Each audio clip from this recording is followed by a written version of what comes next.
Hi folks, Ray here. Welcome to the Movie Reviews 100 channel again. We've got a fantastic theme for you this week. It is Halloween week, and we're all going to pick our favourite or some of our favourite horror films leading up to Halloween. We had Big Al, he done the remake of Halloween, the Rob Zombie version, which I believe is pretty brutal. I've actually got the second one here that one of my DVD pals he sent me, and if it's anything like this, it really is quite brutal, but it's a good watch. Rob Zombie, yeah. And then we had EJ doing Halloween 2. I believe it was released in the 80s, I think, maybe late 70s, and I've got the original Halloween, so I could have done this one, but I thought I'd go with a slightly different genre or theme. It is the remake of The Wolfman, which was made in 2010. It stars Benicio del Toro, Sir Anthony Hopkins, Emily Blunt, and Hugo Weaving. Now, you know the basic plot of the Wolfman film, so I'm not going to go over the plot. But one of my favourite Universal films is, of course, The Wolfman, the original Wolfman, which was made in 1941, and it stars, of course, Lon Chaney Jr. and Claude Rains, and it was just one of these, your typical sort of Universal monsters. The guy was dressed up in a wolf. The special effects makeup was made over him. It wasn't any of your CGI. It wasn't any of your animatronics. It was basically a guy with a werewolf mask on, just like that one there. So I grew up with these films, me and my brothers, and we loved these sort of films, the Frankensteins, the Draculas, so this was always the benchmark that I looked to for werewolf films, right up until the American Werewolf in London. Then that's at the benchmark for animatronics or prosthetic makeup or whatever you want to call it, and it was brought up to date. It was set in London, and it had a comedy to it. John Landis, who was famous for comedy horrors.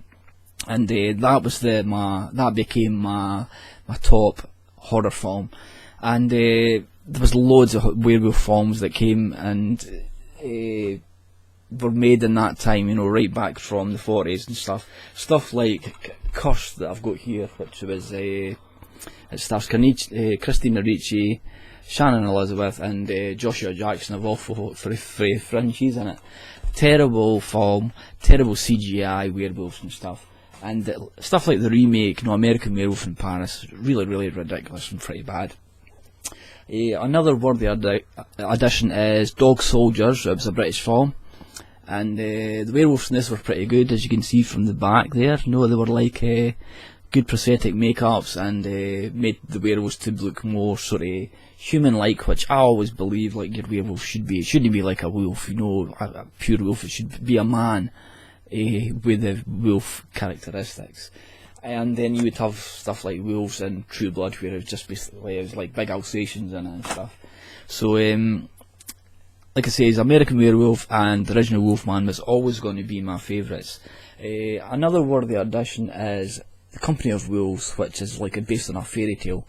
This was a Neil Jordan film in the 80s, and this was a really, really good sort of folklore fairy tale of werewolves and stuff.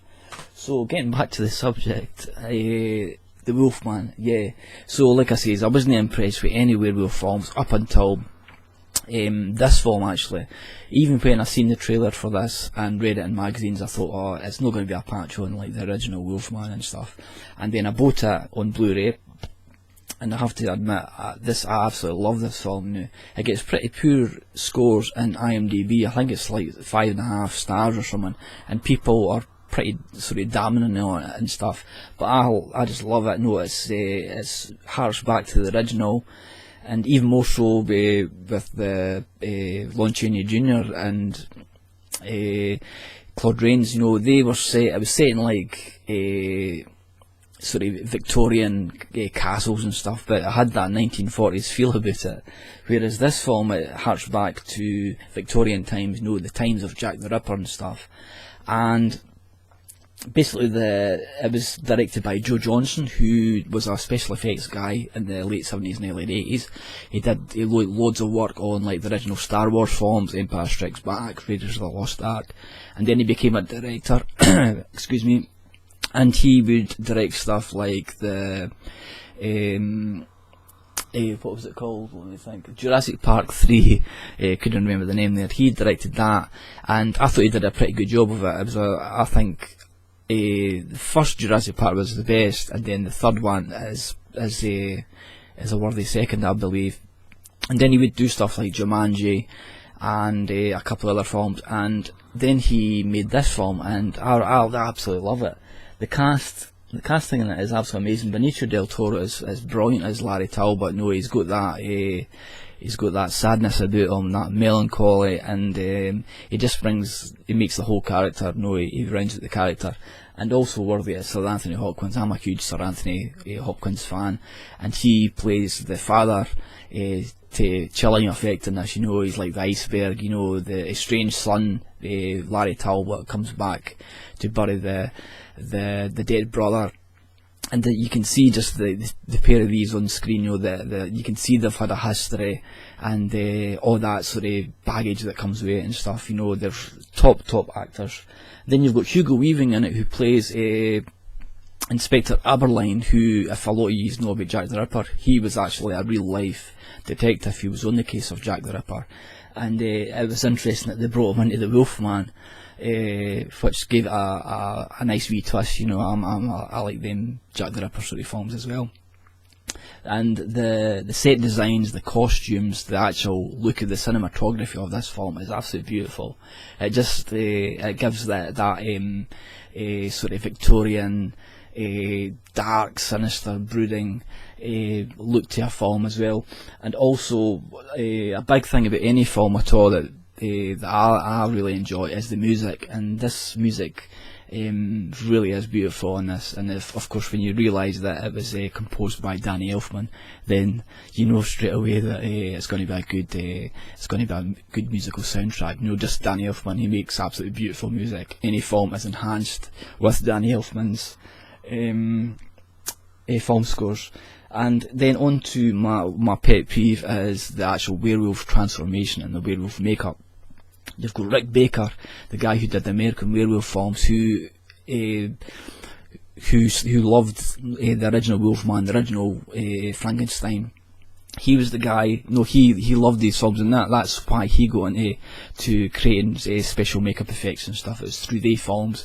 He'd go on to win awards with American Werewolf in London. So he was the supervisor for the werewolf stuff on here, and it's, like I say, it's a pet peeve of mine. CGI werewolves just don't work, but in this film it's a combination of the prosthetic makeup, and it's also the CGI effects are absolutely amazing in this film.